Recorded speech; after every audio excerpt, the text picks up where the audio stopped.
ସେଥିରେ ସଂସ୍କୃତି ବିଭାଗ କୁଣ୍ଡୁଚି ମୂଷା ଭଳିଆ ତାର କାର୍ଯ୍ୟ କରିଛି ମୋର ନିଶ୍ଚିତ ଭାବରେ ସୌଭାଗ୍ୟ। ଏବଂ ଏ ପରିସରକୁ ଲାଗିକି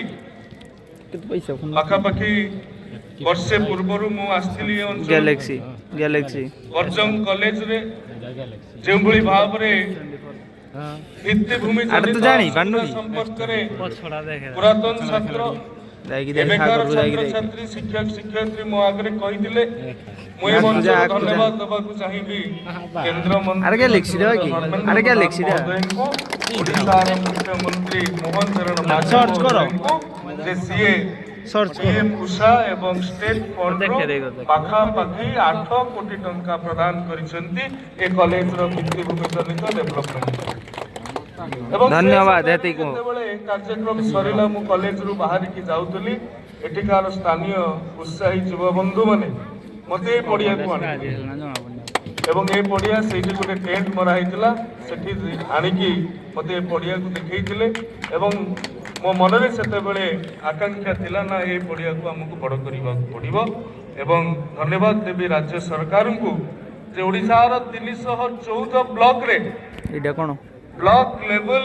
ସ୍ପୋର୍ଟସ କମ୍ପ୍ଲେକ୍ସ ନିର୍ମାଣ ପାଇଁ କାରଣ ବନ୍ଧୁଗଣ ମୁଁ ବିଶ୍ୱାସ କରେ କେବଳ 3-4ଟି ସହରରେ ସ୍ପୋର୍ଟସ କମ୍ପ୍ଲେକ୍ସ ବା ସ୍ପୋର୍ଟସ ଇନଫ୍ରାଷ୍ଟ୍ରକ୍ଚର ବଡ଼ କରିଦେଲେ ଯଦି ବାସ୍ତବରେ ଆମର ଆଗ୍ରହ ଅଛି ଯେ ଆମର ଗ୍ରାମାଞ୍ଚଳରେ ଥିବା ଆନ୍ତର୍ଜାତୀୟ ସ୍ତରକୁ ନବାକୁ ପଡ଼ିବ ତାହେଲେ ଗ୍ରାମୀଣ ଏ ପରିପ୍ରେକ୍ଷୀରେ ସାରା ଓଡ଼ିଶାର 314 ବ୍ଲକ 4,200 କୋଟି ଟଙ୍କାରୁ ସ୍ପୋର୍ଟସ କମ୍ପ୍ଲେକ୍ସ ପାଇଁ ରାଜ୍ୟ ସରକାର ଅନୁମୋଦନ ପ୍ରଦାନ କରିଛନ୍ତି ଏବଂ ତା ଭିତରୁ ଏ ଷ୍ଟାଡିୟମକୁ ଏ ଅଞ୍ଚଳରେ ମଧ୍ୟ ଗୋଟେ ସ୍ପୋର୍ଟସ କମ୍ପ୍ଲେକ୍ସ ନିର୍ମାଣ କରାଯାଉ ଯେଉଁଥିରେ ଫୁଟବଲର ସ୍କୋପ ରହିବ କ୍ରିକେଟର ସ୍କୋପ ରହିବ ଇନଡୋର ଷ୍ଟାଡିୟମରେ ପିଲାମାନେ ବ୍ୟାଡମିଣ୍ଟନ ଠାରୁ ଆରମ୍ଭ କରି ଖୋଖୋ କବାଡି ପର୍ଯ୍ୟନ୍ତ ଜିମ୍ନାଷ୍ଟିକ ଠାରୁ ଆରମ୍ଭ କରି ଯୋଗ ଅଭ୍ୟାସ ପର୍ଯ୍ୟନ୍ତ ସେମାନେ କରିପାରିବେ ସେଭଳିଆ ଗୋଟେ ପରିକଳ୍ପନା ଏ ଅଞ୍ଚଳକୁ ନେଇକି ଆମମାନଙ୍କ ମନରେ କରାଯାଇଛି ଏବଂ ଏଠାରେ ଉପସ୍ଥିତ ଅଛନ୍ତି ସବ୍ କଲେକ୍ଟର ଯେତେବେଳେ ଆମେ ଏ ଆଇବିରେ ବସିକି କଥା ହେଉଥିଲୁ ସବ୍ କଲେକ୍ଟରଙ୍କୁ ମଧ୍ୟ ନିର୍ଦ୍ଦେଶ ଦେଇଛି ଯେ ତୁରନ୍ତ ଏ ଯେଉଁଭଳି ଭାବରେ ଚିହ୍ନଟ କରିହେବ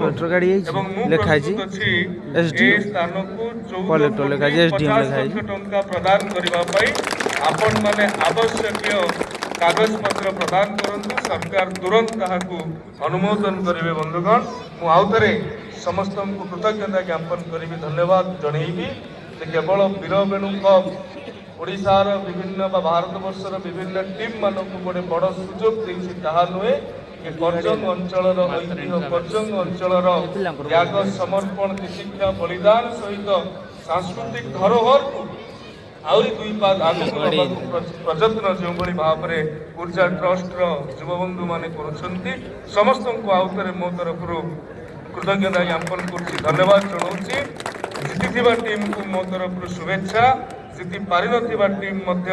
ତାଙ୍କର ଅଧ୍ୟବସାୟ ତାଙ୍କ ପରିଶ୍ରମ ଜାରି ରଖନ୍ତୁ କାରଣ କୌଣସି ଟୁର୍ଣ୍ଣାମେଣ୍ଟ କୌଣସି event end of the world ନୁହେଁ ପ୍ରତ୍ୟେକଟି ରାତି ଶେଷ ହେଲା ପରେ ନୂଆ ସକାଳ ନୂଆ ସମ୍ଭାବନାର ସୂର୍ଯ୍ୟ ଉଦୟ ହେଇଥାନ୍ତି ସେଇ ସମ୍ଭାବନାର ସୂର୍ଯ୍ୟ ସମସ୍ତଙ୍କ ଜୀବନରେ ସମୃଦ୍ଧି ଆଣୁ ଆଜିର ଦିନରେ ଏତିକି କାମନା ଏତିକି ପ୍ରାର୍ଥନା ଧନ୍ୟବାଦ ବନ୍ଦେ ଉତ୍କଳ ଜନନୀ ଭାରତ ମାତା କିଛି କହିବେନି ବହୁତ ବହୁତ ଧନ୍ୟବାଦ ସାର୍ ଆମ ମନର କଥା ଭାଇ ଭାଇ ସାହେବ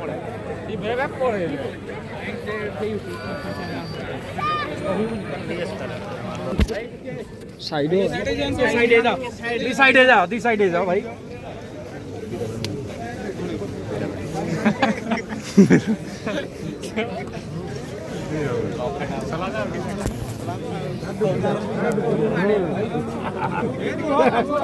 कैंडी पर खाली पे ना बुली वाइड असो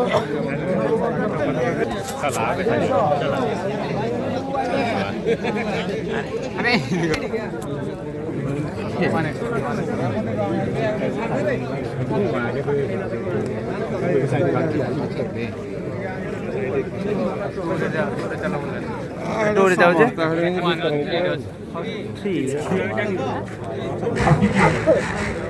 ଟିକେ ଆମେ ପଛକୁ ଯିବା ମୋ ରିପୋର୍ଟର ବନ୍ଧୁମାନଙ୍କୁ ଅନୁରୋଧ କରିକି ଆମେ ଟିକେ ପଛକୁ ଆମେ ଯିବା ଟିକେ ପଛକୁ ଯିବା